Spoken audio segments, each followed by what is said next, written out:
오늘은 솔로몬에 대해서 우리가 함께 생각을 해보겠습니다.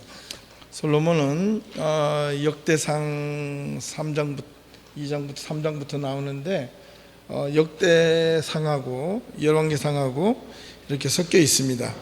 그래서 오늘은 열왕기상을 주로 비교해서 내용은 거의 비슷합니다. 같이 한번 보도록 하겠습니다. 성경을 또 같이 읽겠습니다. 솔로몬이 애굽의 왕 바로와 더불어 혼인 관계를 맺어 그의 딸을 맞이하고 다윗성에 데려다가 두고 자기의 왕궁과 여호와의 성전과 예루살렘 주위의 성의 공사가 끝나기를 기다리니라. 그때까지 여호와의 이름을 위하여 성전을 아직 건축하지 아니하였으므로 백성들이 산당에서 제사하며 솔로몬이 여호와를 사랑하고 그의 아버지 다윗의 법도를 행하였으나 산당에서 제사하며 분향하였더라.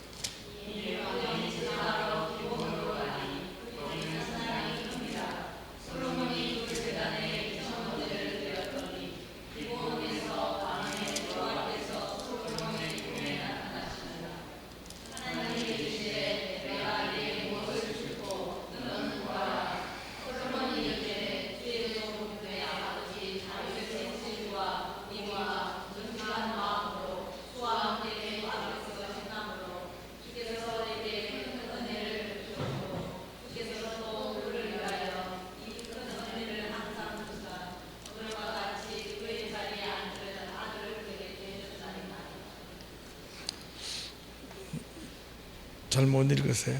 같이 한번 잘 헷갈리죠, 그죠?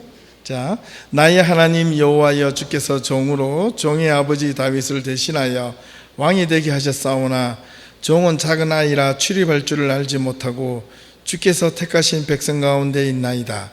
그들은 큰 백성이라 수요가 많아서 셀 수도 없고 기록할 수도 없사오니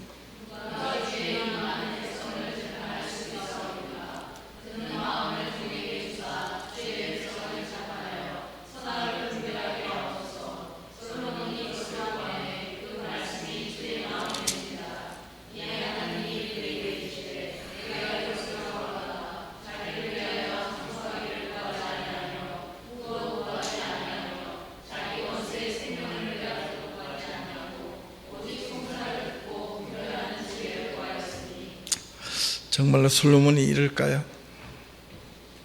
이따가 한번 보십시다. 그 다음요. 내가 내 말대로 하여 내게 지혜롭고 총명한 마음을 주노니 내 앞에도 너와 같은 자가 없었거니와 내 뒤에도 너와 같은 자가 일어남이 없으리라. 내가 만일 내 아버지 다윗이 행함같이 내 길로 행하며 내 법도와 명령을 지키면 내가 또 내 날을 길게 하리라.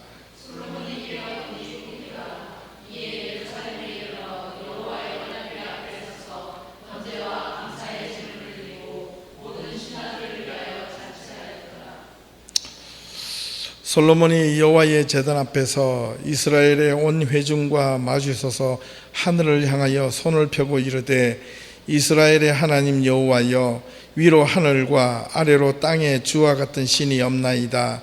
주께서는 온 마음으로 주의 앞에서 행하는 종들에게 언약을 지키시고 은혜를 베푸시나이다. 주께서 주의 종 내 아버지 다윗에게 하신 말씀을 지키사 주의 입으로 말씀하신 것을 손으로 이루심이 오늘과 같으니이다.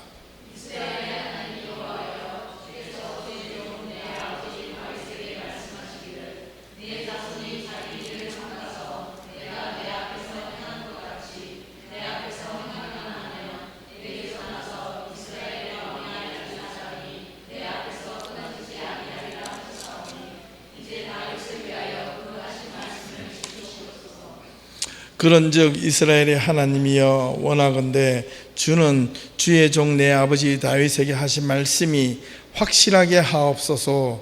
하나님이 참으로 땅에 거하시리이까 하늘과 하늘들의 하늘이라도 주를 용납하지 못하겠거든 하물며 내가 건축한 이 성전이오리까.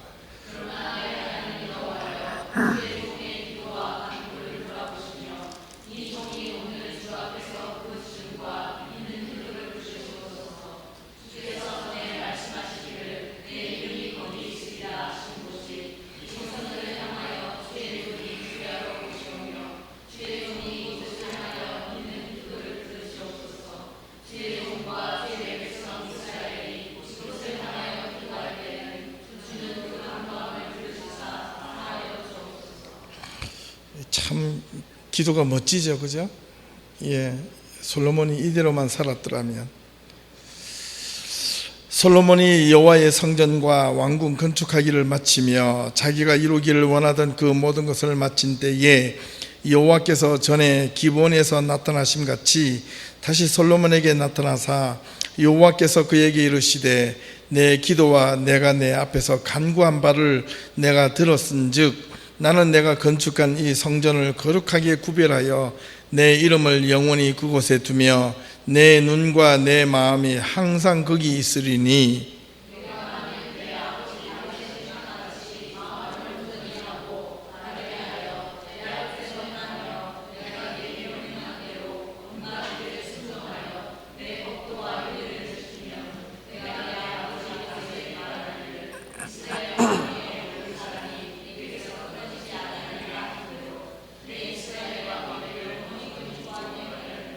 두 개 되어 있습니다. 만일 너희나 너희의 자손이 아주 돌아서서 나를 따르지 아니하며 내가 너희 앞에 둔 나의 계명과 법도를 지키지 아니하고 가서 다른 신을 섬겨 그것을 경배하면 내가 이스라엘을 내가 그들에게 준 땅에서 끊어버릴 것이요 내 이름을 위하여 내가 거룩하게 구별한 이 성전이라도 내 앞에서 던져버리리니 이스라엘은 모든 민족 가운데서 속담거리와 이야기거리가 될 것이며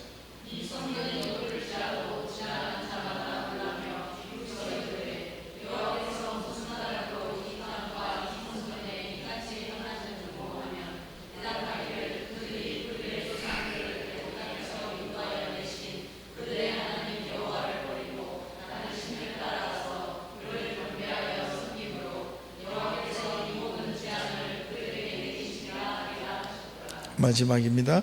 솔로몬이 여호와의 눈앞에서 악을 행하여 그의 아버지 다윗이 여호와를 온전히 따르지 아니하고 모압에 가증한 그못을 위하여 예루살렘 앞산에 산당을 지었고 또 암몬 자손에 가증한 몰록을 위하여 그와 같이 하였으며 그가 또 그의 이방 여인을 위하여 다 그와 같이 한지라 그들이 자기의 신들을 분향하며 제사하였더라.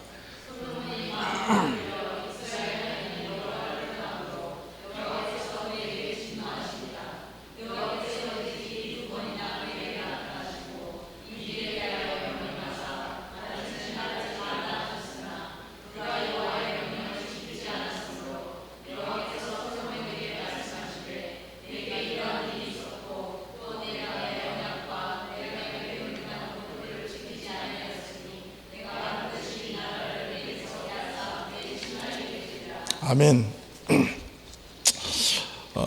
제가 어릴 때 주일학교에서 성경 공부하고 성경 공부를 배우고 말씀을 들을 때마다 또 목사님께서 또 교회 선생님께서 어린 아이들에게 축복 기도를 해주면서 늘 하셨던 말씀이 솔로몬과 같은 지혜를 주시옵소서, 이런 기도서를 참 많이 받았습니다. 여러분들은 혹시 그런 기도를 많이 받아보셨나요? 안 받아보셨어요? 다행입니다. 예, 저는 그 기도를 참 많이 듣고 또 받았습니다. 근데 솔로몬이 정말로 지혜의 왕이고 멋있는 사람인 줄만 알았거든요. 그런데 성경을 좀 더 곰곰이 읽어보니까 솔로몬이 물론 하나님으로부터 지혜를 받고 엄청난 어떤 위대한 왕이 되었지만은 그야말로 위대한 왕으로 그쳤습니다. 하나님이 보시기에 이 솔로몬은 어떻게 보면 용두삼위, 처음에는 정말 하나님 앞에 어떻게 올바르게 섬기려고 몸부림쳤는데 말로에는 솔로몬이 정말 어떻게 보면 하나님께서 솔로몬을 버린 것으로 성경에는 나오고 있습니다. 안타깝죠. 솔로몬의 왕의 하나의 잘못으로 결국에는 남유다와 북이스라엘이 갈라지는 이스라엘의 비극이 이스라엘 전체가 남유다와 북이스라엘이 멸망하기까지 다시 통합되지 않는 그런 어떤 운명을 맞이합니다. 그래서 이 솔로몬이라는 사람이 때로는 참 지혜의 왕이기도 하지만 또 다른 한편으로 보면 이 솔로몬을 통하여 우리가 하나님 앞에 신앙을 어떻게 가져야 될 것인가를 참 많이 배울 수 있습니다. 오늘 여러분들이 아는 이야기들은 좀 가능한 삼가하고 솔로몬에 대한 약간 다른 각도의 시각에서 여러분들과 함께 하나님의 말씀을 좀 보고자 합니다. 또 역시 그림을 잠깐 보실까요? 이건 잘 아시죠? 열왕기상 3장에 보면 16장에 보면 창기 두 여자가 왕에게 와서 한 아이를 두고 이게 자기 아이가 진짜라는 것을 이렇게 싸우는 장면이죠. 그래서 솔로몬이 그 아이를 반을 잘라서 주어라 뭐 그랬죠. 이와 비슷한 이야기가 옛날에 중국의 원나라 시대에도 이런 이야기가 있었어요.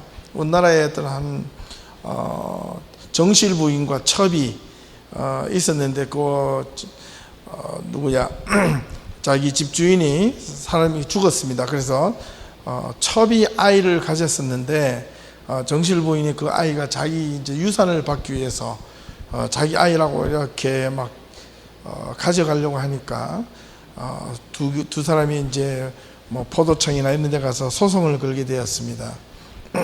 그래서 재판장이 와가지고 재판을 받는데 이제 이렇게 했답니다. 동그라미 이렇게 그려놓고 그 아이 한 아이를 딱 세워놓는 거예요. 그 아이를 세워놓고 이렇게 시켰답니다. 한쪽에는 정치부인과 또 하나는 첩을 세워놓고 이 아이가 자기 아이면 양팔을 벌리게 해서 손을 잡고 자 당겨라 이렇게 시험을 했어요. 그래서 어떤 사람이 진짜 이 아이의 엄마였겠습니까? 아이를 당긴 사람일까요? 아이를 손을 놓아준 사람일까요? 우리 아까 퀴즈 했잖아요.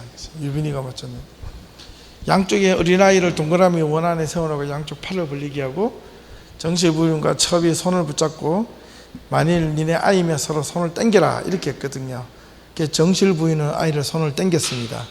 근데 첩은 그 아이가 자기 아이이기 때문에 아이가 손을 당기면 팔이 아플까봐 손을 놓아준 겁니다. 그래서 그 재판장이 손을 놓아진 엄마에게 그 아이를 맡겼다는 겁니다. 참 지혜롭죠. 예, 그와 비슷한 이야기가 있습니다. 또 솔로몬의 재판 이런 여러 가지 이런 내용들이 성경에 좋은 일 고전적인 내용들이 유럽에 가면 교회나 어떤 미술관이나 어떤 박물관에 가면 이런 그림들이 종종 걸려 있습니다.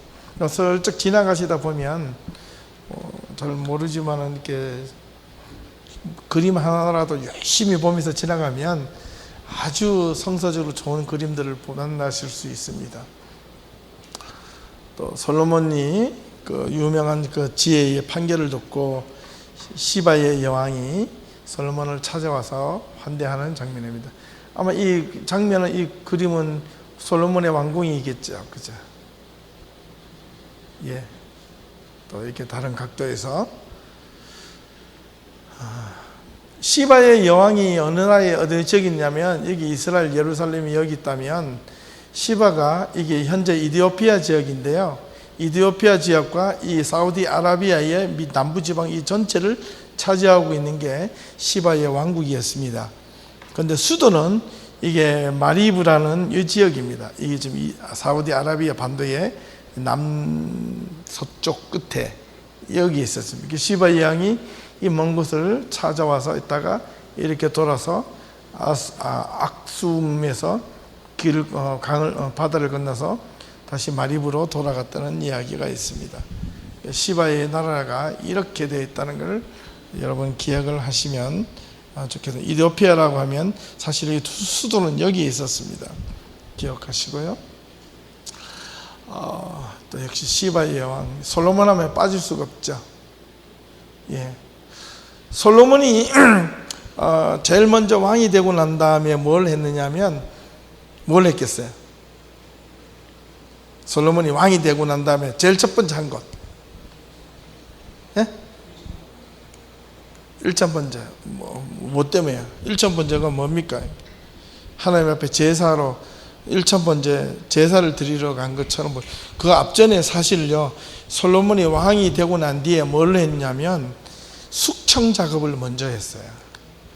자기를 반대했던 사람들 또 왕이 되지 못하게 막았던 뭐 아비아달, 그 다음에 뭐 이 여러 사람들요, 그냥 피비린내나게 그 왕권을 유지하기 위해서 싹 쓸어버립니다. 그냥 다 죽여버립니다.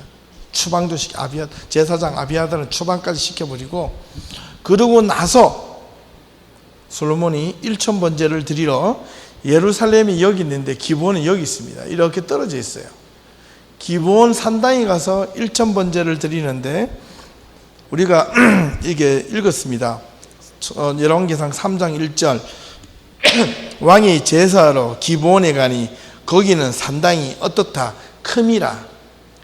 예루살렘 근처에 있는 산당보다 이 기브온에 있는 이 산당이 이 주변에 있는 산당보다 가장 컸다는 거예요. 근데 산당은 뭐냐? 산꼭대기에 아주 높이 있는 원래 이병 신들이 또 바알 신에게 제사 드리는 그 제단이 있었다 그랬잖아요. 솔로몬이 예루살렘에서 왜 제사를 안 드리고 기도를 안 하고 1000번제를 거기서 안 드리고 왜 이 기브온까지 가서 제사를 드렸을까요? 참 이 아이러니한 거죠, 그죠? 예루살렘에는 뭐가 있습니까? 하나님의 법궤가 있고, 그죠? 하나님의 언약궤가 예루살렘 성에 아버지 다윗 때에 갖고 들어와서 회막으로 만들어 놓고 천막으로 만들어 놨습니다. 이게 천막이 좋지 않았는지는 모르겠지만은 참 놀랐습니다. 3장을 유심히 읽어보면 솔로몬이 기본 산당에 올라가서 1000번제 드리고 하나님이 또 나타나 주셔요. 나타나고 거기서 약속을 받고 내려와서 어디에서 잔치를 벌이냐면, 감사 또 잔치를 벌이냐면 언약궤 회막 앞으로 있는 곳에 가서 15절에 보니까 솔로몬이 깨어보니 꿈이더라. 이에 예루살렘에 이르러 여호와의 언약궤 앞에 서서 번제와 감사의 제물을 드리고 그 모든 신하들을 위하여 잔치하였더라. 이게 뭡니까 이거? 아주 쉬운 말로 하면 이렇게 비교가 적당한지 모르겠는데, 솔로몬이요, 이게 또 이러면 또 뭐 종교다운주의자들이 저보고 욕할라. 예, 뭐 할 수 없죠. 뭐 비유로 하는 건데, 예, 이게 법당에 가가지고요 1000번제 드리고 엎드려가지고 불궁 들으시 1000번제 드리고 거기서 꿈에 하나님이 나타나셨어요. 그러고 나서 예배당에 와가지고 감사 제물 드리고 그 다음에 이스라엘 백성들을 위해서 잔치 벌렸다 이겁니다. 솔로몬이 그렇게 이해하시면 됩니다. 예, 잘 했나요? 솔로몬이 어떻습니까? 솔로몬이 나중에 이제 성전 건축을 하잖아요. 사실은 솔로몬이 성전 건축을 했다기보다는요, 저 같으면 저는 그런 느낌입니다. 솔로몬은 얻어먹기 했어요. 아버지 다윗이 죽기 전에 솔로몬이 그 마음 놓고 건축할 수 있도록 모든 건축 재료와 재물들을 다 놔두고 죽었습니다. 다 만들어 놓고 죽었어요. 다만 하나님 다윗이 그토록 평생에 원하던 하나님의 성전을 짓고 싶었는데 하나님이 그것을 막으셨습니다. 이유는 내 손이 피가 가득함이라. 사실 다윗이 전쟁을 해서 사람을 죽인 게 별로 없는데 어떻게 보면요, 솔로몬보다 아니면 그 앞뒤에 이전 사람들보다. 왜? 다윗은 사람을 쉽게 죽이지 않았습니다. 그런데 하나님은 다윗을 통하여 성전 짓기를 거부하셨습니다. 그래서 다윗은 그럼에도 불구하고 자기 욕심에 성전을 만들 수 있었지만 그 하나님의 말씀에 순종하고 모든 성전의 건축을 지을 수 있도록 만들어 놓고 죽었습니다. 그래서 솔로몬은 왕이 되자마자 나중에 어느 정도 이렇게 왕권이 안정이 되고 성전 건축을 짓는데 너무 쉽게 지었습니다. 자, 솔로몬 성전을 짓고 그 다음에 자기 왕궁을 지었는데 가만히 생각해 보세요. 자기가 그토록 하나님께 1000번제 드리면서 기도하고 있는데 하나님의 성전을 크게 지어야 마땅합니까? 자기 왕궁을 크게 지어야 마땅합니까? 근데 어느 것이 더 커요? 솔로몬 왕궁이 하나님의 성전보다 훨씬 큽니다. 내부도 훨씬 화려하고. 그런데 놀라운 것은 하나님의 성전을 어떻게 지으라고 했느냐 하면 하나님이 또 가르쳐 주셔요. 이렇게 저렇게 지어라. 지성소에는 무엇을 넣고 어떻게 하고 그렇게 하라고 직접 이야기를 해 주셨다는 것을 기억을 하셔야 됩니다. 자, 여기 보시면 다윗 시대는 이 노란 선까지가 이어졌는데 솔로몬 왕국 시대는 여기서 올라가지 위에까지 다 차지합니다. 예. 이게 이제 솔로몬이 나중에 12 행정구역으로 나누는 장면인데, 저 북쪽 위에까지 엄청난 땅을 솔로몬 때에 차지합니다. 이 블레셋과 이런 지역은 물론 전체를 그냥 거의 다윗 시대보다 약 1배 반 이상 큰 영토를 확장을 짓는 모습이 보여집니다. 자, 솔로몬에 대한 이야기를 오늘 잠깐 해보겠습니다.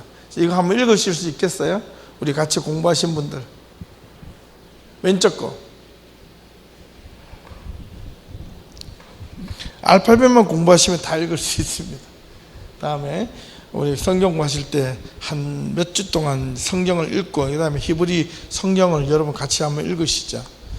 예, 얼마나 좋겠습니까? 우리 여담교회 성도들은 이제 아주 지적으로도 훌륭할 수 있기를 바랍니다. 왼쪽에는 샬로모, 솔로몬입니다. 오른쪽에는 뭘까요? 샬롬. 자, 솔로몬은요, 우리아의 다윗의 아내 우리아의 네 번째가 아니고 밧세바죠. 우리아의 아내였던 밧세바의 네 번째 아들입니다. 여기 보면 다윗의 아내가 이렇게 많이 있습니다. 다윗이 참 많은 아들이 있었는데, 이 많은 아이들 가운데 성경에는 없지만은 솔로몬이 이 많은 아이들 가운데 솔로몬이 왕이 되기까지 이 다말 여자 빼놓고 전부 다 남자아이들이 많이 있는데, 얼마나 이 왕자의 난이 심했겠는지 감히 추측할 수 있습니다. 성경에는 암논과 압살롬 거의 한 두 종류로 압축돼서 나오는데 이것밖에 없었을까요? 저는 아니라고 봅니다.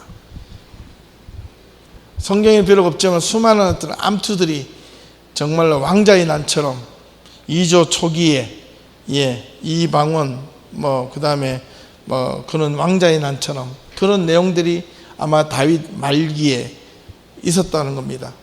그런데 솔로몬이 얼마나 이 왕위를 차지하려고 노력을 했겠는가. 솔로몬이 어떤 의도도 있었지만 어머니 밧세바와 다윗의 충신이라고 했던 다윗을 견제 세력으로 있었던 나단 선지자가 아주 그에게 결정적인 역할을 합니다. 밧세바를 통해서 솔로몬이 왕위를 차지할 수 있도록 그런 역할을 합니다. 그래서 이 솔로몬은 이 형제들 가운데서 엄청난 어떤 눈치를 보며 어릴 때 유년 시절을 살았을 것이다. 성경에는 그렇게 기록이 안 돼. 성경에는 기록이 없습니다. 전혀 기록이 없지만 그런 내용들을 우리가 보면 어머니 밧세바를 통하여 솔로몬은 다윗의 배다른 형제들 간의 심각한 권력 투쟁 속에서, 권력 쟁투 속에서 생존해야만 하는 어떤 긴장감 속에 살았다는 겁니다. 그거는 좀 우리가 꼭 기억을 해 보실 필요가 있습니다. 그가 왕이 되려고 했을 때 나단 선지자와 밧세바의 도움으로 이복 형제들의 권력 쟁투를 물리치고 다윗이 다윗의 후계자로 솔로몬에게 지명을 받는 거죠. 자, 다시 위로 올라가서 솔로몬의 시대적 배경을, 솔로몬이라는 뜻은 지혜롭다라는 뜻인데 이 샬롬에서 유래됐습니다. 솔로몬이라는 뜻은 샬롬, 평화, 화평 아시죠? 그래서 솔로몬, 샬로모라는 이 단어는 화평, 평화스럽다. 다윗은 사랑하는 자라는 뜻이었죠. 지혜라는 뜻을 갖고 있는데 역시 이름대로 하나님께 지혜를 구한 사람이었습니다. 사람이 보니까 이름대로 살아가는 것 같아요. 다는 아니지만은 여러분들, 그래서 어른들이 가끔 그런 말을 합니다. 이름값 좀 해라. 이름값 좀 해라. 여러분 삶 속에서요, 적어도 부끄럽지 않게 살려면 자기 이름값만 하면 됩니다. 자기 이름대로만 살려고 열심히 노력하면 됩니다. 그런데 옛날에는 이름이 없어서 개똥이 말순이 하도 딸을 그만 낳았으면 좋겠다 싶어서 마지막 이름을 딸을 낳았는데 또 이름을 말자라 해라. 그러면 좀 그렇지만요. 그러나 의미 있게 이름을 짓는데 이름을 잘 지어야 됩니다. 솔로몬의 시대적 배경이 세 가지가 있는데요. 한번 보시면 이스라엘 세 번째 왕으로 이스라엘 전체를 가장 안정적이고 번영을 일으키는 왕으로 추앙받고 있습니다. 그거는 사실입니다. 틀림이 없어요. 그런데 어떻게 가나안 나라를 안정적이고 번영을 일으키는 왕이었는가, 이걸 좀 생각해 보면 또 다른 어떤 의미를 가집니다. 사회적으로, 정치적으로, 경제적으로 안정을 취했다고 하지만은 사실 그 이면에는요 또 다른 엄청난 고난과 슬픔과 아픔이 있다는 것을 기억하셔야 됩니다. 두 번째는 시대가 안정이 된 것은 솔로몬의 정책 위원보다는 주변 강대국들과의 화친 조약을 통해서 맺은 정치적 안정이었습니다. 그러면 나라가 아주 편안하고 잘 됐을 것 같죠? 예. 근데 국민들은 잘 살을 것 같아요? 못 살았을 것 같아요? 이스라엘 백성들. 정치가 안정이 되고 경제가 올라갔는데 잘 살아갔어요? 잘 살았을 것 같아요? 못 살았을 것 같아요? 밑에 보세요. 정치적 안정을 통하여 솔로몬은 주변 강대국들의 왕비나 공주들과 정략 결혼을 통하여 이스라엘을 안정시키려 했다. 안정시켰습니다. 그러면 이스라엘 백성들이 편안하게 살았을까요? 어렵게 살았을까요? 어렵게 살아요. 전쟁이 없는데. 왜 대답을 안 하셔요? 피곤하십니까? 더워서 빨리 마치라는 사인인 것 같은데. 어떻게 살았을 것 같아요? 안정적으로 살았을 것 같아요? 불안정하게 살았을 것 같아요? 안정적으로 살아야 되잖아요. 그게 맞는 말이죠. 그런데 안정적이었을까? 아닙니다. 솔로몬 시대에 그 어떤 왕들보다도 이스라엘 백성들은 가난과 고욕으로 찌들리며 살았습니다. 솔로몬 왕궁에서만 호화식으로 누렸다는 거예요. 이게 엄청난 솔로몬의 잘못이에요. 이따 한번 보시죠. 솔로몬의 유년 시절에서 왕이 되기까지 특별한 기록은 없지만은 아까 방금 말씀드린 대로 이 배다른 형제들 간의 어떤 긴장 관계 속에서는요 엄청난 암투와 갈등은 그 어느 나라에도 다 있습니다. 옛날에는 더더욱 심했습니다. 그리고 왕이 되었습니다.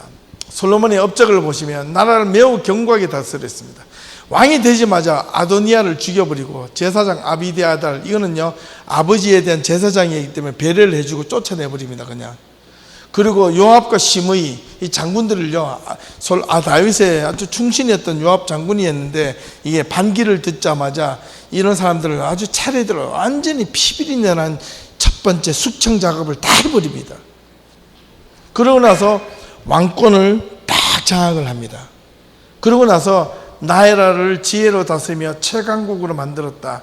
우리는 솔로몬이 아주 나라를 지혜롭게 다스렸다고 보지만은 그 지혜가 저는 조금 좀 다시 한번 생각해 볼, 성경을 읽으면서 많은 고민을 좀 했었어요.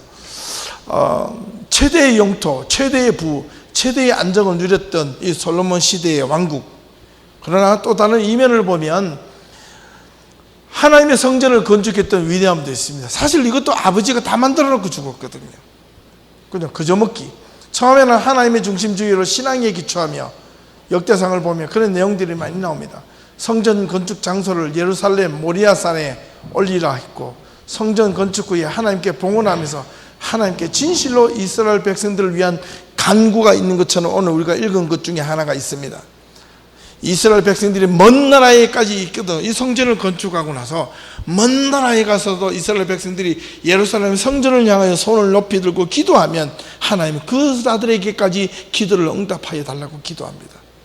이 솔로몬이 그 처음에 기도할 때 그 기도가 얼마나 간절했는지 모릅니다. 예. 근데 과연 그게 진실로 된 기도인가 하면 처음에는 그렇게 했겠죠. 여러분, 성경에 보면요 처음부터 타락한 사람은 별로 없어요. 하나님을 열심히 잘 믿다가 나중에 타락한 사람들은 많아도 처음부터 타락한 사람은 별로 없어요. 그거는 이방 족속들 외에는 별로 없단 말이에요. 그러니까 예수 믿는 사람들이 조심해야 될 게 오늘 솔로몬을 통해서 너무나 많은 것들을 보게 됩니다. 네. 처음에는 하나님을 그렇게 집요하게 붙잡고 말씀대로 살려고 노력을 했지만은 그 사람들이 언제부터 어떻게 타락하고 어떻게 넘어졌는가는 이 솔로몬을 보니까 너무나 적나라한데, 그 솔로몬의 모습이 오늘 우리들의 모습일 수도 있다는 것을 꼭 기억하셔야 돼요. 그 대표적인 케이스가 여러분 어제 그저께 신문에 한국 신문 보셨어요? 기독교 신문? 찬양 사역자 라이즈업 미친놈 아니에요, 미친놈. 제가 이 예배 시간에서 욕을 하면 안 되지만은 정말 미친놈이에요, 미친놈. 수많은 청소년 청년들이 1년에 3만 명 이상씩 그 찬양 집회에 몰려다니는 그 대표 목사가 10년 전에 고등학교 2학년 여학생을 성추행한 게 아니라 강간을 해버리고 말이야.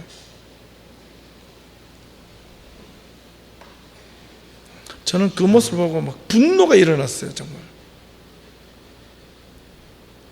이런 미친놈이 어디 있어요, 미친놈.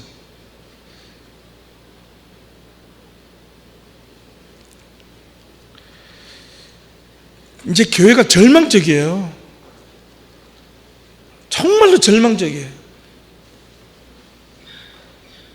여러분, 무엇을 향해 믿을 것인가? 무엇을 향해 나갈 것인가? 그 앞에 사람들이 미친 듯이 소리지며 찬양했던 그 사람들은 다 들어갔어요. 이제 끝장났어요. 이제 한국 교회가 정신을 못 차리고 있어요. 그 앞에서 하나님 좋다고 엉엉 울며 통성 기도하고 회개하며 돌아섰던 사람들은 그 앞에서 인도하며 기타 치면서 찬양하며 회개하라고 회개합시다 해서 그 사람의 입술에는 뭐가 묻어 있어요? 지저분해도 그렇게 지저분할 수가 없는 진저리가 나는 그런 모습들, 오늘 이게 한국 교회의 실체입니다. 그런데 앞으로 얼마나 많이 양파 껍질 벗기시듯이 이런 추한 모습들이 교회 안에서 드러날지를 몰라요. 말씀대로 살자, 이거 말씀 붙잡고 서 있으면, 여러분 성경 말씀 앞에, 여러분들의 말씀 앞에 무릎을 꿇고 꼬꾸라지면 이게 유혹이 오고 두려움이 오다가도 그게 내가 손을 접근을 못해요. 접근을 못한단 말이에요. 유명해서 한 사람들이 성적으로 더럽게 추하지 않은 사람들이 없어요. 돈에 넘어지고 성에 넘어지고 권력이 넘어지고, 오늘 이 시대가 그렇게 부추기고 있잖아요.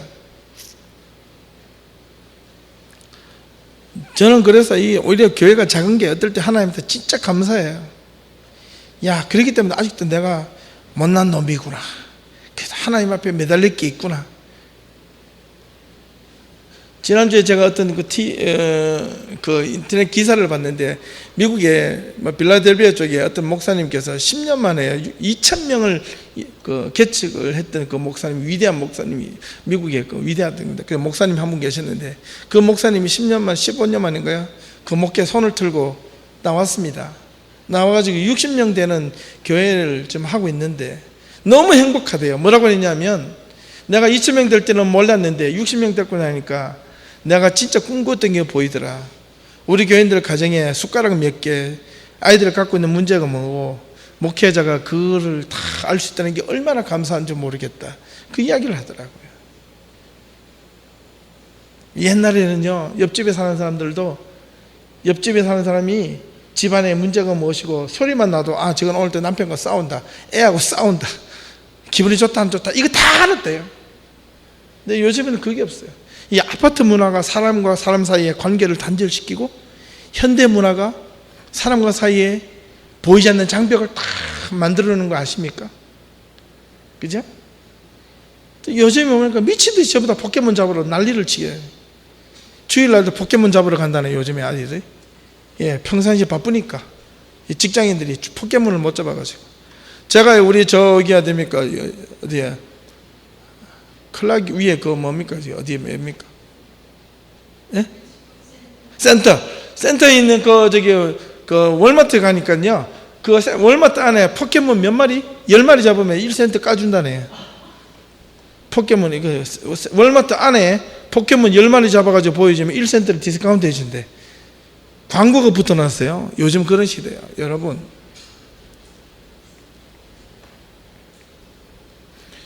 난리가 아니에요. 저는요, 하나님의 말씀이라는 게 시대가 가면 갈수록 두려움을 느끼고, 한편으로 하나님의 말씀을 부여잡지 않으면 이 세상에 그 어떤 것도 아무것도 안 된다. 더 그게 절실하게 요즘 느껴져요. 저 혼자만의 생각이 아니라 여기는 우리 모두만이라도, 여기는 우리끼리만이라도, 이게 고립과 아집일지라도 우리는 그렇게 믿고 나아가는 우리 예담의 성도들이 되십시다. 꼭 그렇게 됐으면 좋겠어요. 말씀대로 삽시다. 힘들어도 좀 가자고요. 인생은요, 지나가니까 그저 그래요. 예. 요즘 제 주변에서 이렇게 알게 모르게 보니까 저도 나이가 든 것 같아. 예, 자꾸 하나님 곁으로 가시는 분들이 있어. 예, 그런 분들이 가끔 그런 이야기 듣습니다.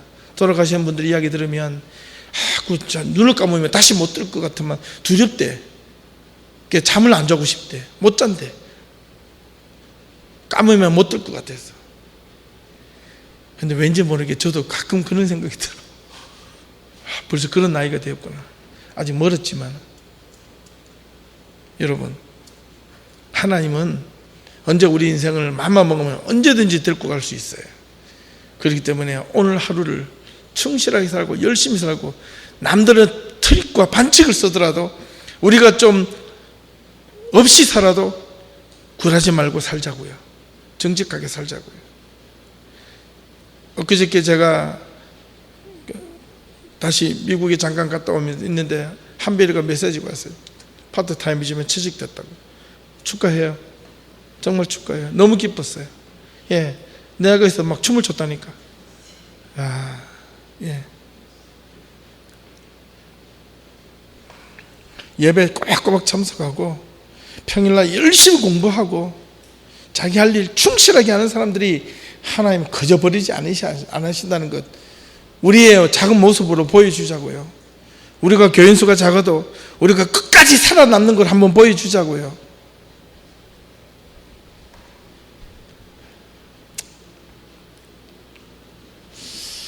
그런데 솔로몬의 과오가 있어요. 업적도 업적이지만 솔로몬의 잘못이 무엇인가, 이걸 보자고. 이걸 보면 우리에게 반면교사가 될 수 있어요. 얼마든지 반면교사. 저는 이 모습을 준비하면서 참 많은 걸 저도 회개하고 많이 깨달았습니다. 한번 잘 보십시오. 솔로몬의 시대에 나라 전체가 부강했다 하지만 실제로는요, 사회적인 양극화가 심화돼 가지고 이 이스라엘 암하레츠 평민들은요, 너무나 고역과 고난과 가난에 찌들려 살았습니다. 빈부의 차가 너무나 실제로 심했습니다. 실제로 솔로몬의 왕실에서는 호화스러운 밥상을 누렸지만 대다수의 민중들, 백성들은 빈곤으로 시달려야만 했다. 무거운 세금과 국가 노역으로. 솔로몬이 죽고 난 뒤에 르호보암에게 백성들의 대표가 노역을 줄여달라고 요청할 정도로 그렇게 극심했다는 겁니다. 열왕기상 12장 1절에서 8절을 제가 읽어드릴게요. 르호보암이 세겜으로 갔으니 이는 온 이스라엘이 그를 왕으로 삼고자 하여 세겜에 이르렀음이니라. 북이스라엘 사람들, 느밧의 아들 여로보암이 전에 솔로몬의 왕의 얼굴을 피하여 애굽으로 도망하여 있었더니 이제 그 소문을 듣고, 우가 솔로몬이 죽었다는 소문을 듣고 여전히 애굽에 있는 중에 무리가 사람을 보내어 그를 불렀더라. 여로보암과 이스라엘의 온 회중이 와서 르호보암에게 말하여 이르되, 왕의 아버지가 우리의 멍에를 무겁게 하였으나, 우리의 멍에를 무겁게 하였으나, 멍에하면 고역, 고난.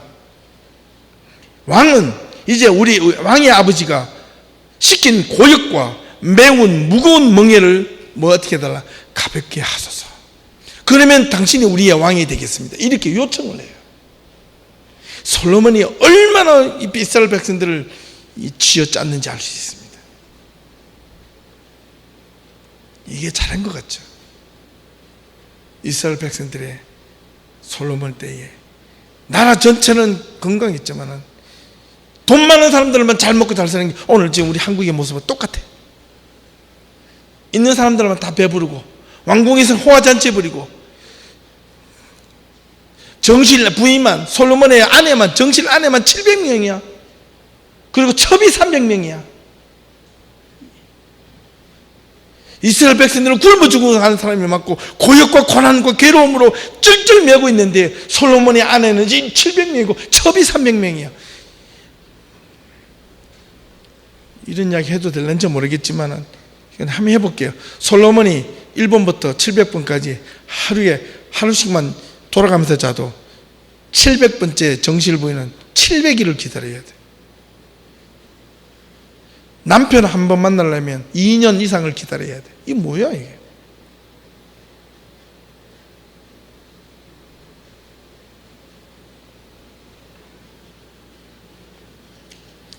우상숭배가 무엇보다도 하나님이 진노하신 것은 솔로몬이 성전을 짓고 나서 하나님의 그렇게 간절하게 기도했던 이 솔로몬이 어찌하여 우상숭배에 타락한 솔로몬이 되었는가? 최초로 이방나라 공주들과 결혼하여 이들의 유혹에 넘어가 쉽게 우상숭배하게 됐다. 하나님은 하지 말라고 2번씩이나 나타나서 경고의 메시지를 보여요. 직접. 그 여인은 모압과 암몬과 시돈과 에돔, 시돈, 그리고 헷 여자들. 모압과 암몬은 특별히 성경에는 뭐라고 그랬냐면, 모압과 암몬 여자는 이스라엘 백성들에게 무엇 하지 말라? 결혼하지 말라 그랬어요. 솔로몬이요, 보니까 이거 모범적으로 결혼을 해버렸어요.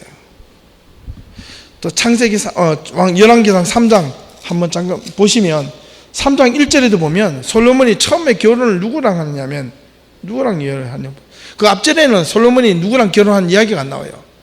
3장 1절에 보니까 솔로몬이 애굽의 왕 바로와 더불어 혼인관계를 맺어 그의 딸을 맞이하고, 이게 처음부터요. 솔로몬은요, 1,000번째 제사를 드리기 전부터 하나님 옆에 한쪽 마음은 하나님을 매달리고 싶었지만 한쪽에는요, 자기의 욕심과 욕망과 이게 가득했던 사람이 솔로몬이었다.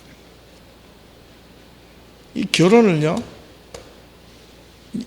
이스라엘 백성들 가운데 왕비를 뽑지 않고 이방 여인의 애굽 여인을 데리고 와서 바로의 딸을 데리고 와서 결혼을 합니다.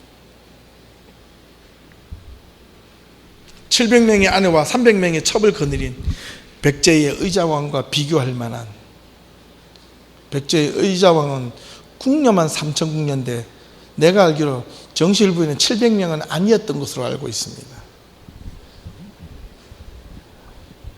그러니까 여러분, 의자왕 몰라요?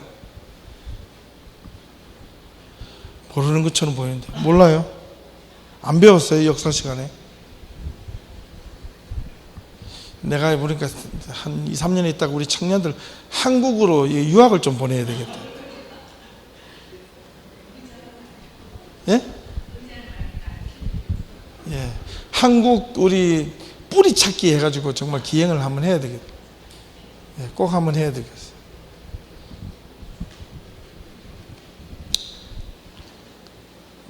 제 별명도 의자왕입니다. 제하고 틀려요.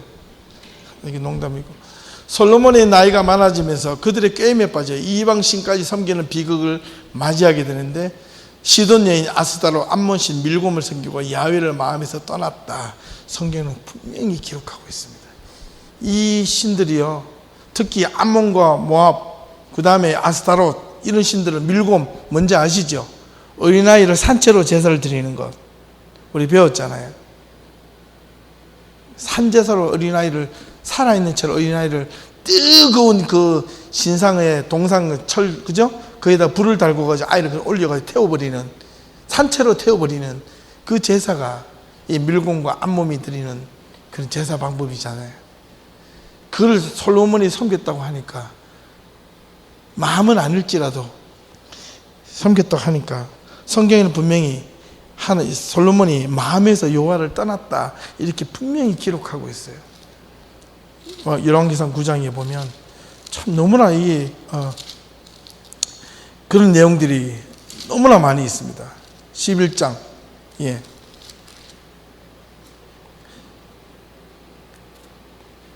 11장 6절에도 보면 솔로몬이 여호와의 눈앞에서 악을 향하여 그의 아버지 다윗이 여호와를 온전히 따름같이 따르지 아니하고, 9절에 솔로몬이 마음을 돌려 이스라엘의 하나님 여호와를 떠남으로 여호와께서 그에게 진노하시니라. 솔로몬이 직접 스스로가 마음을 돌려서 여호와를 떠났대요. 왜? 이걸 알아야죠. 떠난 게 중요한 게 아니라 왜 떠났는가가 중요합니다.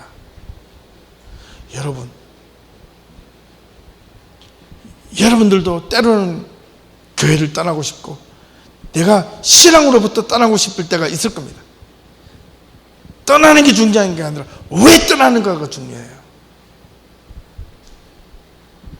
하나님부터 떠나고 싶을 때 왜 떠나야 되는가를 확신하지 않으면 여러분 그것이 잘못된 길이라는 거예요. 분명히 하셔야 돼요. 솔로몬이 왜 하나님의 마음을 떠났을까요? 하나님을 떠났을까요? 이야기해 보시겠어요? 왜요? 뭐 때문에 떠났을까요? 이야기해 보세요.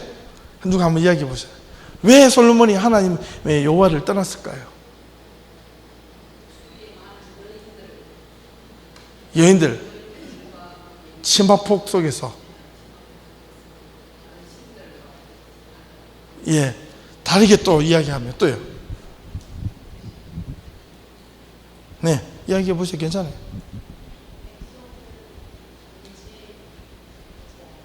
네? 백성들의 눈치를 보지 않아서 또요. 예스!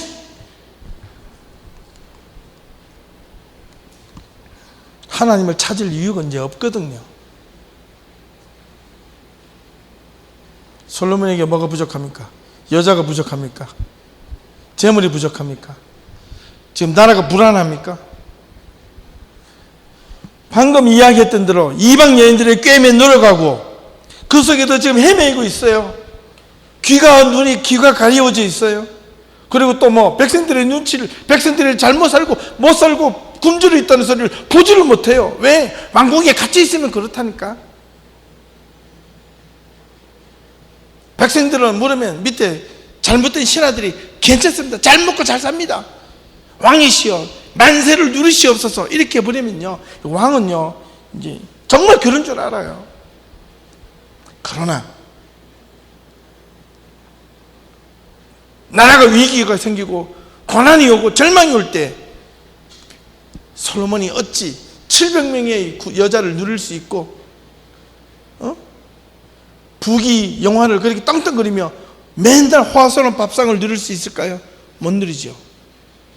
거꾸로 생각하면 여러분 하나님의 은혜가 어떻게 보면 우리가 인생에 살아가는데 하루가 너무 힘들어. 하루가 너무 힘들어. 내 삶이 너무 고달파. 이게 은혜예요. 어떻게 보면 딴 것을 견눈질할 수 없게 내가 고달픈 이 삶이 자체가 하나님 보시기에 너무나 큰 은혜일 수 있어요. 이걸 기억하셔야 돼요. 우리는 그 하나님 은혜가 내 고달픈 삶을 뺏겨주면 하나님을 더 잘 믿을 것 같죠. 솔로몬이 처음에 그렇게 기도했거든. 그렇게 하나님 앞에 매달렸거든. 그런데 그게 응답이 이루어지니까 솔로몬이 타락하기 시작하는 거예요. 솔로몬의 모습이 아니라 내 모습이 그게 될 가능성이 있어요. 그렇게 되지 않으려면 계속해서 우리는 말씀을 부여잡는 밖에 없어요. 제가 어제 설교 준비하다가 어제 페이스북에 올렸어요. 보신 분들이 있더라고요. 보니까 나는 목사라서 날마다 못하면서 절망한다. 나는 사람들을 보면서 절망한다. 그러나 그 절망 속에서 다시 희망을 찾는다. 나는 매일 목사로서 사람들을 볼 때마다 사람들 때문에 매일매일 좌절한다. 그 좌절하면서 그 속에 뭘 본다? 희망을 본다.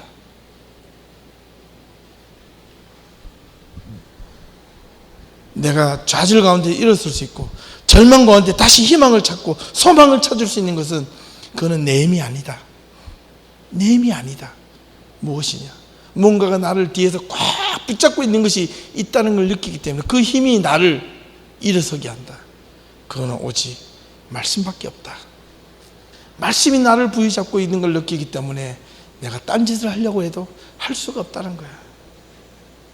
내가 절망 속에 저라고 목사지만 저라고 절망과 좌절 속에 실망하고 넘어지지 않을까요? 맞습니다, 여러분.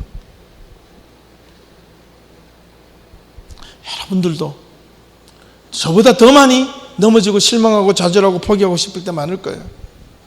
그럴 때마다 여러분들이 이 절망과 실망과 좌절을 없애으면 좋겠다라고 기도하지 마시고 거기서부터 희망과 소망과 하나님께 꿈을 만들 수 있기를 바랍니다.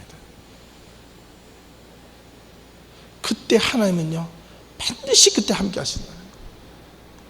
솔로몬이 그것만 찾았더라면, 솔로몬이 그것을 가졌더라면 마지막에도 솔로몬이 하나님을 떠나지 않았을 텐데, 하나님으로부터 받던 그 놀라운 지혜를 가지고 점점점 하나님을 위해서 사용하다가 자기의 것으로 사리사욕으로 관심을 돌리니까 그게 타락의 도구가 되어버린 거예요. 절망의 도구가 되어버린 거예요. 분노의 도구가 되어버리고 죽음의 도구가 되어버린 게 솔로몬의 지혜 때문이었습니다. 여러분, 정치적으로 안정을 쳐야 되겠다. 다 어디서 나와요? 머리에서 나와요. 내가 오늘 저기 전쟁을 안 하려면 저 여자하고 결혼해야 되겠다. 다 머리에 있는 생각에서 나오는 거죠. 여러분, 또 하나 제가 글을 올렸잖아요. 생각이 여러분 부지런해야 됩니다. 부지런하는 생각을 좀 많이 하셔야 돼요. 생각을요, 게으르긴 생각을 하면 몸도 게으러지고 마음도 게을러지고 행동도 게을러지고 사람이요 나태해져요. 그러면요 멍한 생각을 하다가 결국에는 어디에 집착하게 되냐면 사람의 본능에만 집착을 하게 됩니다. 본능, 먹고 자고, 이게 의식주, 그 다음에 어떻게 성적 욕망. 왜? 다른 것에 내가 할 수 있는 힘이 없기 때문에 본능에 집착하는 거예요. 그러나 내 생각을 부지런하게 하고 생각을 빨리, 많은 생각을 막 잡다한 생각을 하라는 것이 아니라 생각을 부지런하게 만들면 내가 해야 될 것, 하지 말아야 될 것이 구별이 되고 내가 무엇이 옳고 그른 것을 알고 그것을 선택할 수 있는 힘을 갖게 된다는 거예요. 잊어버리시면 안 돼요. 너무너무 중요합니다, 여러분들에게. 솔로몬, 하나님께서 징계를 하십니다. 솔로몬의 마음을 떠났다는 거 보시고 하나님이 솔로몬으로부터 떠나버리십니다. 그런데 중요한 이야기를 이미 솔로몬에게 하나님께서 성전을 지으실 때 그런 이야기를 하셨죠. 하나님께서 솔로몬이 하나님 앞에 울면서 막 마음을 다하여 축복하면서 기도할 때 뭐라고 했습니까?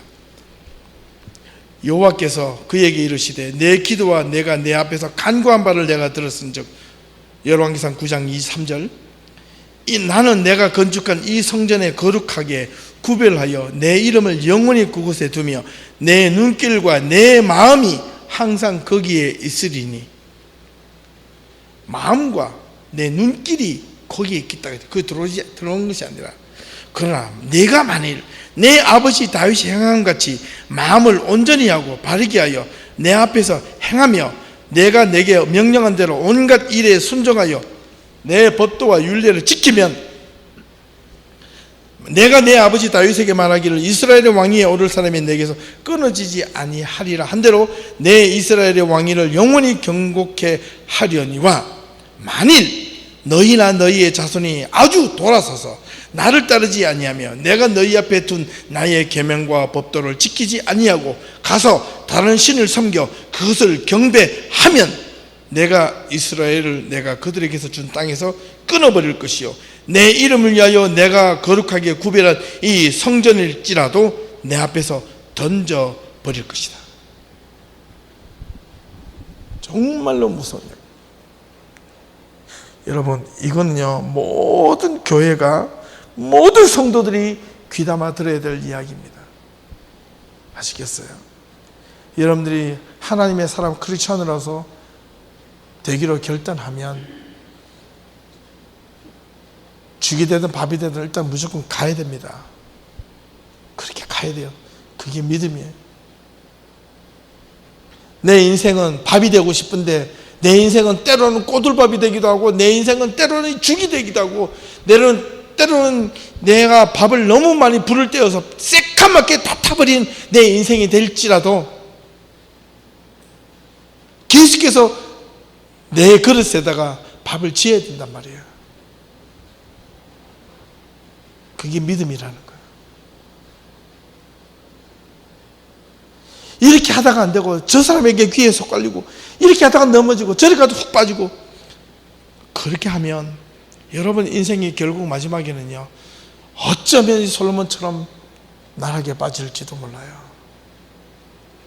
저는 오직 말씀밖에 없다는 겁니다. 솔로몬을 하나님께서 버리셔서 하나님이 주신 나라를 예언하잖아요. 끊어버릴 것이다. 나눠버릴 것이다. 솔로몬의 말로가 하나님이 처음에는 가장 귀한 선물을 받아서 선하게 사용하였으나 그 지혜가 교만이 되고 이스라엘 전체를 망국으로 빠지게 만든 장본인이 솔로몬이다. 솔로몬이 잘한 것도 많지만은 잘한 것보다도 이 치부와 말로가, 이 과오가 너무 크다는 것을 저는 성경을 읽으면서 다시금 깨닫습니다. 너무너무 깨달아요. 하나님이 그를 버리시고 이스라엘 민족이 두 갈래로 갈라지는 민족의 아픔의 시작이 솔로몬의 말로의 우상을 섬기고 하나님을 떠난 것에서 시작되었다는 것을 꼭 기억하셔야 됩니다. 그래서 그 뒤에 이어지는 남유다와 북이스라엘의 왕들 가운데서 하나님을 열심히 섬겼던 왕은 10손가락이 안 돼요.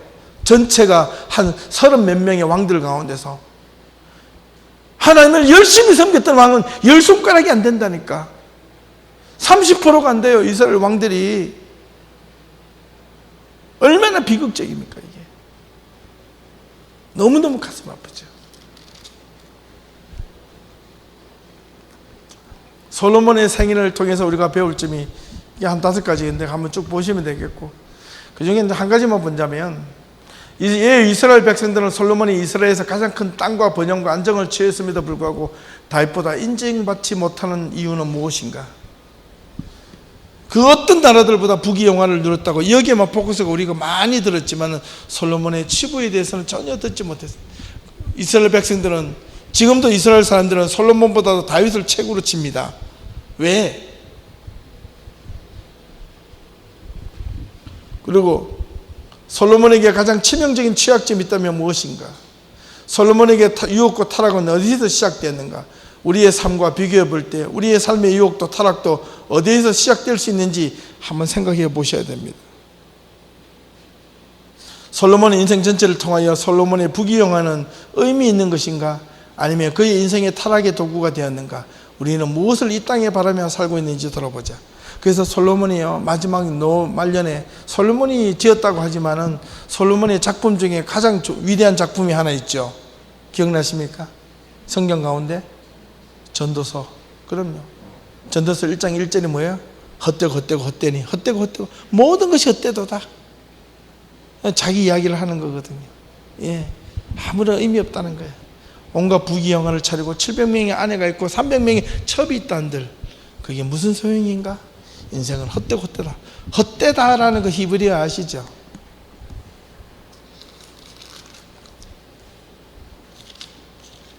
안개. 안개고 안개고 안개고 안개고 안개고 안개다. 안개가 왜요?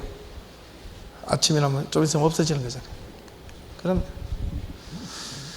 자, 진정한, 지난주에 했던 거는 똑같이 이어지는데 진정한 솔로몬의 삶을 통하여 우리는 무엇을 배울 수 있는가? 진정한 믿음은 고난의 속에서 꽃이 피고 믿음의 유혹은 평화와 안정 속에서 허물어질 수 있다. 시작된다.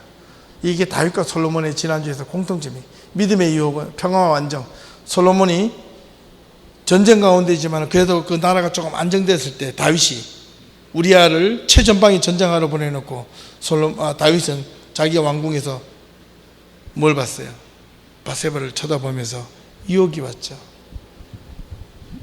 솔로몬은 더 심했죠. 축복만이 모든 만사 형통이 아니다. 어렵고 힘들 때가 아니라 평안할 때 더 조심해야 된다. 근데 한국교회가요, 점점 축복에 지금 아직도 놀아나가지고, 이거 우리 정말 이제 반성을 해야 돼요.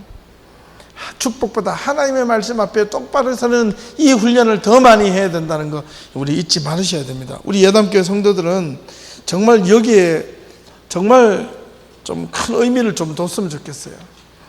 그게 큰 가치를 뒀으면 좋겠다 이 말입니다. 지난주에 했던, 그렇지만 다윗과 솔로몬의 차이점이 뭐냐? 다윗의 신앙의 키워드는 다윗을 왕으로 세우시고 정언하되 이새의 아들 다윗을 만나 내 마음에 맞는 사람이 다윗이었다는 거예요. 다윗은 잘못했을 때, 누군가가 지적할 때 가차없이 돌아서는 그런 결단과 용기도 있었던 사람이에요. 솔로몬은 그러지 않았어요. 자기의 원수가 되고 적이 되는 사람들은요, 밀어치거나 죽여버리는 그런 솔로몬이었습니다. 왜? 어릴 때 어떻게 보면 솔로몬은 그 많은 형제들 가운데서 그런 아주 긴장감 속에 살았던 것을 아마 그는 어릴 때 기억이 분명히 있었다. 여러분들 삶 속에서 보면 있죠. 불현듯 어릴 때의 기억이 좋은 기억보다 나쁜 기억도 여러분들 지금도 나이가 들 때도 그게 나를 얽매일 때도 있죠. 나를 올가맬 때가 있어요. 나이 드신 분들도. 예. 그게 나이 30, 40이 아니라 60, 70 이상 가수도 어른들 뇌리 속에 어릴 때의 안 좋은 기억이 불현듯 가끔 나를 이렇게 확 옥죄일 때가 있습니다. 그러니까 어린 시절이 얼마나 무서운지 몰라요. 어릴 때 그 좋은 기억과 추억을 잘 만들어 가야 돼요. 예. 극복은 할 수 있습니다. 노력하면 극복은 할 수 있습니다. 극복이 안 되면 그게 나에게 올무가 된다는 걸 기억을 하셔야 돼요. 그러나 솔로몬을 향한 하나님의 진노는 열왕기상 11장 9절에서 11절을 보면 솔로몬이 마음을 돌려 이스라엘 하나님 여호와를 떠남으로 여호와께서 그에게 진노하시니라. 여호와께서 일찍이 두 번이나 그에게 나타나시고 두 번이나 직접 나타나셔서 말씀하셨어요. 다른 신을 따르지 말라 하셨으나 그가 여호와의 명령을 지키지 않았으므로 여호와께서 솔로몬에게 말씀하시되 내가 이러한 일이 있었고 또 내가 내 언약과 내게 명령한 법들을 지키지 아니하였으니 내가 반드시 이 나라를 내게서 빼앗아 내 신하에게 주리라. 그게 여로보암 북이스라엘로 넘어가는 거예요. 갈라지는 거예요. 비극이죠. 솔로몬이 똑바로 살았더라면 어떻게 보면 이스라엘 백성들은요, 지금 이스라엘 사람들은 솔로몬을 그렇게 한탄할 수도 있어요. 그래서 솔로몬에 대한 이야기는 별로 안 나옵니다. 성전이 무너진 것에 대해서 안타까움은 있지만은, 근데 그 성전도요, 이스라엘 사람들은 물어보니까 솔로몬이 지었다는 걸 별로 인정을 안 해요. 다윗이 원래 다 만들어놓고 죽었다는 게 다윗을 더 추앙해 주는 거예요. 우리의 신앙은 우리가 신앙에 흡족해서는 안 된다. 지난주도 말씀드렸던 겁니다. 더 중요한 것은 위험하기 짝이 없는 맹목적인 신앙에서 요즘 벗어나야 됩니다.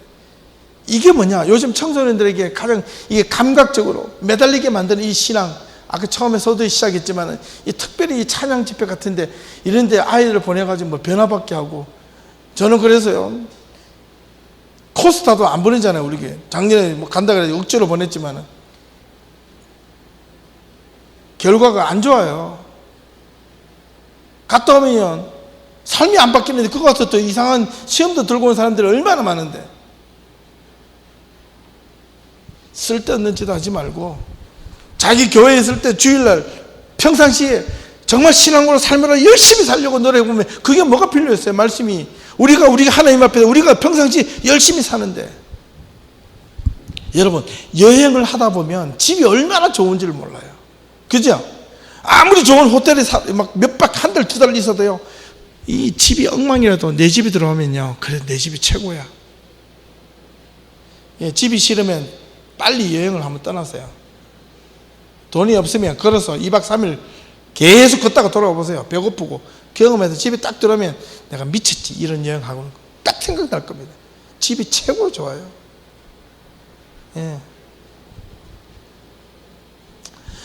우리의 신앙이 하나님에 맞는 신앙이, 마음에 맞는 신앙이 되도록 해야지, 자기 마음에 맞는 신앙이 되려고 하면 여러분 큰 어려움을 경험합니다. 기억하십시오.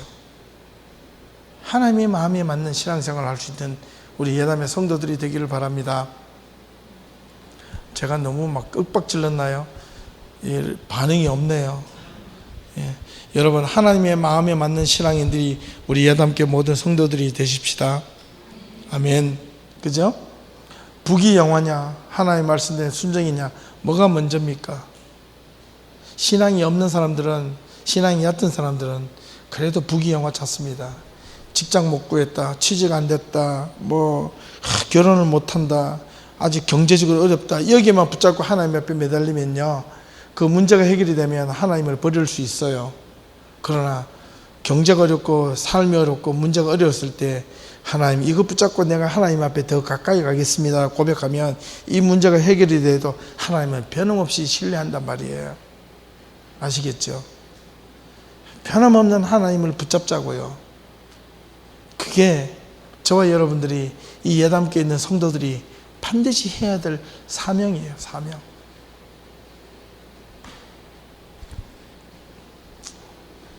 토론을 한번 나눠보시고 솔로몬의 삶을 한번 돌아볼 수 있기를 바랍니다.